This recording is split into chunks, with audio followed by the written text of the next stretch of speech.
Hi, my name is Sarah, and I'm an event planner at the Orange County Library System.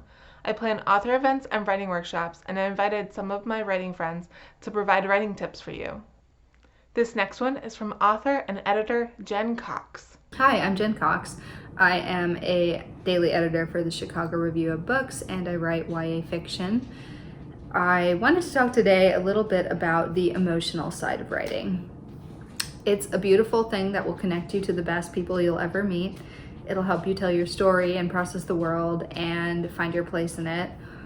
It's also a really challenging emotional experience at any stage, whether you're just starting or you're publishing your 50th book. It's really, really hard to put yourself out there.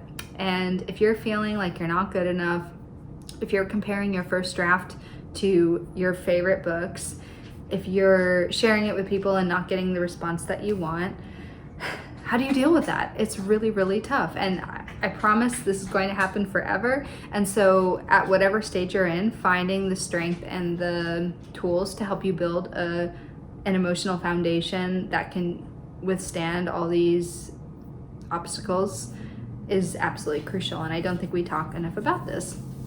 It's normal. I don't know a single writer who doesn't doubt themselves, who doesn't struggle with depression or anxiety, who doesn't put something on the page and think, this is terrible, like, why am I trying to do this? Or read something beautiful and think, I can never write that. Why do I even try?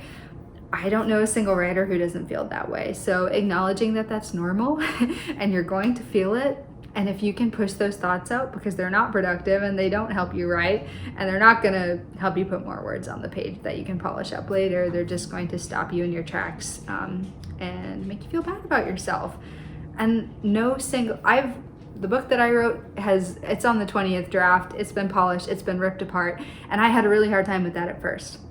But learning the tools that are at your disposal to deal with this might help. So I'm just gonna give you a couple. There are more out there. There's a lot of really beautiful books about dealing with the emotional side of writing. But the three things that I have personally found most helpful. Number one, finding a community.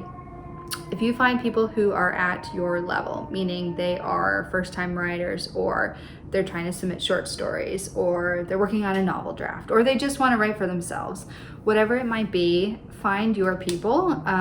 If you're queer, find queer people. If you're, living in Chicago, find people in Chicago. Find people that have something that you see in yourself that you value and you're trying to speak to, and see if you can find other writers. Twitter's, of course, a great resource, as is Google. I mean, there's just so many writing communities out there. I wish I could have all the writing communities because there's just, every time I turn on my browser, I feel like there's someone else I want to connect with. So find your people. They're going to lift you up. They're going to commiserate with you. They're going to see something special in your work and cheer for you. And truly, there's been moments in my career where just one single person said something about how my writing meant something to them. And that's the only reason why I wrote. So just find those people who are going to cheer for you.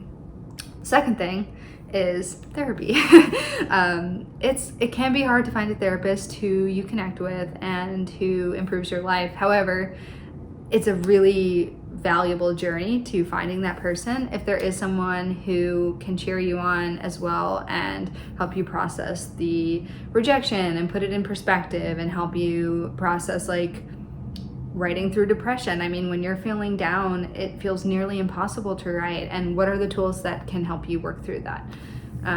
So more professional experience is often very helpful.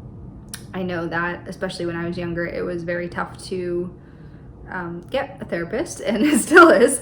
But finding those resources, even if they're not in a one-on-one capacity, can be extremely helpful. The third thing is yourself, giving yourself the credit that you deserve. We all write for a reason. It's not out of context. And if you can sit down with your writing and pick it apart and point out all the flaws, you are just as capable of sitting down with your writing and picking out all the reasons why it's good, why you put these words on the page, why it means something to you, and why there's someone else in the world who needs it. I think that so many writers are terrified of putting themselves out there for criticism.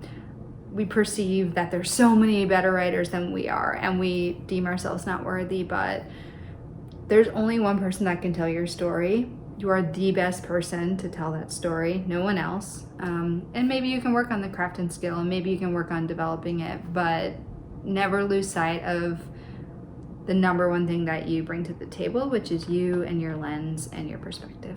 Thank you for watching. To learn more about writing workshops and see more videos, visit OCLS.INFO/WRITERSCORNER. Orange County Library System is your place to learn, grow, connect.